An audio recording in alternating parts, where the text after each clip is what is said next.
حضرت امام حسین اور ایک عجیب فرشتے کا واقعہ۔ حضور نبی کریم صلی اللہ علیہ وآلہ وسلم نے صحابہ کرام سے فرمایا، میں تمہیں ایک عجیب بات نہ سناؤں؟ انہوں نے عرض کیا کہ آقا صلی اللہ علیہ وآلہ وسلم ضرور کرم فرمائیے۔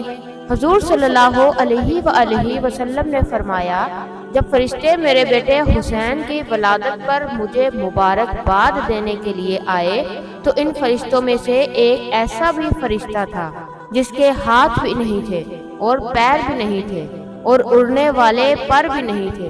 فرشتے ان کو اپنے کندھوں پر اٹھا کر میرے پاس لائے تھے۔ وہ بھی میری زیارت کرنے اور میرے نواسے کو دیکھنے کے لیے آیا تھا۔ جب میں نے اسے دیکھا تو میں نے ان سے کہ تم نے یہ کیا حالت بنا رکھی ہے؟ تیرے ہاتھ بھی نہیں ہیں اور پاؤں بھی نہیں ہیں۔ اس نے عرض کی، یا رسول اللہ صلی اللہ علیہ وآلہ وسلم، میری کسی زمانے میں بڑی شان و شوکت ہوا کرتی تھی، مجھے اللہ تعالیٰ نے بڑا مقام اور عزت عطا فرمائی تھی۔ میں ان فرشتوں میں سے تھا جن کو اللہ کا خاص قرب حاصل ہے، جن کو ملائکۃ المقربین کہا جاتا ہے۔ حضور صلی اللہ علیہ وآلہ وسلم نے فرمایا، اتنا قرب اور اتنی عزت تو یہ زوال کیسے؟ اس نے عرض کی، ایک دن میں 7ویں آسمان پر سے آ رہا تھا کہ اچانک آسمان کا دروازہ کھلا۔ میں نے دروازہ میں سے جھانک کر دیکھا تو میں نے 7ویں آسمان سے کھڑے کھڑے زمین کو دیکھ لیا۔ جب میں نے زمین کو دیکھا تو مجھے ایک انسان نظر آیا جس کے ہاتھ بھی نہیں تھے اور پیر بھی نہیں تھے۔ میں نے دل میں سوچا کہ ایسی زندگی کا کیا فائدہ جس میں انسان کے ہاتھ بھی نہ ہو اور پیر بھی نہ ہو؟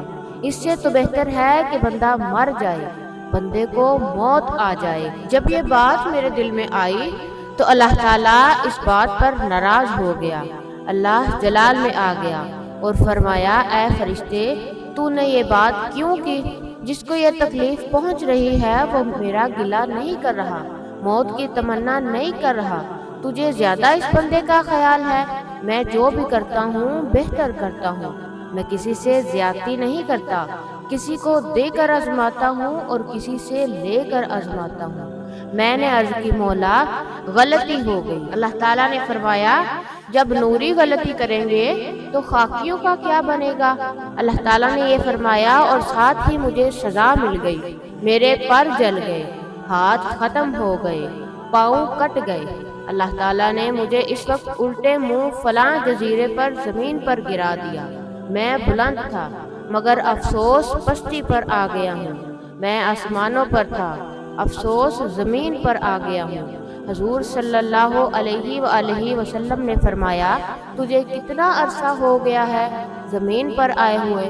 عرض کی، آقا صلی اللہ علیہ وآلہ وسلم 7 صدیاں بیت گئی ہیں۔ حضور صلی اللہ علیہ وآلہ وسلم نے فرمایا، تو جزیرے میں قید تھا، مدینے پھر کیسے آیا؟ عرض کی، یا رسول اللہ صلی اللہ علیہ وآلہ وسلم 700 سال سے میں جنگل میں پریشان تھا، میں رو رو کر اللہ تعالیٰ کو منا رہا تھا لیکن اللہ نے میری خطا معاف نہ فرمائی۔ آج میں جزیرے میں زار و قطار رو رہا تھا کہ فرشتے اسی جزیرے سے گزرے۔ جب یہ گزرنے لگے تو انہوں نے مجھے دیکھ کر پہچان لیا کہ یہ تو ہمارا ہی ساتھی ہے، یہاں کیسے ہے؟ فرشتے میرے پاس آئے اور میرا حال پوچھا۔ انہوں نے بڑا افسوس کیا۔ جب یہ آپ کی خدمت میں آنے لگے تو میں نے ان سے پوچھا کہ آج اتنے فرشتے کہاں جا رہے ہیں؟ ان فرشتوں نے مجھے بتایا کہ کیا تمہیں پتہ نہیں کہ زمین پر اللہ کے نبی حضرت محمد صلی اللہ علیہ وآلہ وسلم تشریف لا چکے ہیں؟ اللہ نے اپنے محبوب کی بیٹی حضرت بی بی فاطمہ کو ایک چاند سا بیٹا عطا فرمایا ہے۔ ہم اللہ کے حکم سے حضرت امام حسین رضی اللہ تعالیٰ عنہ کی ولادت کی خوشی میں حضور صلی اللہ علیہ وآلہ وسلم کو مبارکباد دینے جا رہے ہیں اور بچے کی زیارت بھی کرنے جا رہے ہیں۔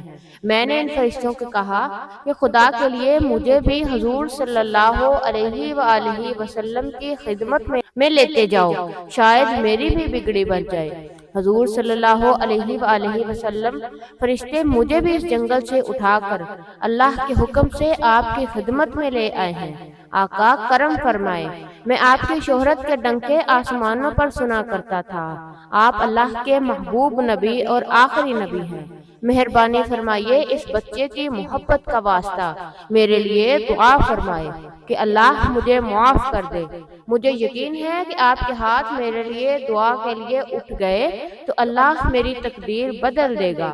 حضور صلی اللہ علیہ وآلہ وسلم فرماتے ہیں، میں نے اس فرشتہ کی بات سن کر اس کے لیے دعا مانگی کہ اے خالق کائنات، مہربانی فرما، اس کی غلطی معاف فرما اور اس کو پہلے جیسی صورت اور صحت عطا فرما اور پہلے والی عزت اور مقام عطا فرما۔ حضور صلی اللہ علیہ وآلہ وسلم نے اپنے مقدس ہاتھ اس فرشتے پر پھیرے ہی تھے کہ فرشتوں کے سردار حضرت جبرائیل علیہ السلام حضور صلی اللہ علیہ وآلہ وسلم کی بارگاہ میں حاضر ہو گئے۔ درود و سلام کے نذرانے پیش کرنے کے بعد عرض کی، اللہ نے آپ کی دعا اس فرشتے کے حق میں قبول فرما لی، اللہ بھی اس کو رحمت عطا فرماتا ہے۔